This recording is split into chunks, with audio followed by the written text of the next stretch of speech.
Bienvenidos a Ifa Stories, donde la sabiduría ancestral se une con la narración moderna. Adéntrate en el mundo sagrado de Ifa, el sistema espiritual yoruba, donde cada historia encierra el poder de la adivinación, el destino y un profundo conocimiento cultural. Acompáñanos mientras desvelamos los misterios de los orishas, las fuerzas divinas que guían nuestro camino, Orunmila, los irunmoles y muchos más. Cada historia es un puente entre el pasado y el presente, tejiendo lecciones atemporales que inspiran, iluminan y transforman.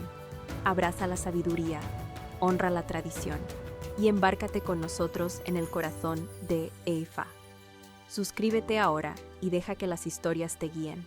Para explorar historias yoruba completas, enseñanzas de Ifa y sabiduría ancestral, visita nuestro sitio web www.ifastories.com. Da un paso en el camino sagrado para acceder a más recursos e información. Se adivinó Ifa para Ogun.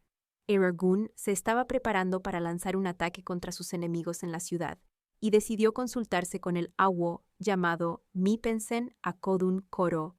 El awo le aconsejó que debía hacer un sacrificio, un pequeño barril de vino de palma, ñame asado y aceite de palma, manteca de corojó. Ogun rehusó hacer el sacrificio. El babalawo dijo, Ifa dice que será envenenado allá, porque rehusó hacer el sacrificio. Gun fue a la batalla, y desde el principio su victoria fue segura. Después de derrotar a sus enemigos, regresó a casa. Uno de sus hombres le ofreció un pedazo de ñame asado, que él aceptó y comió.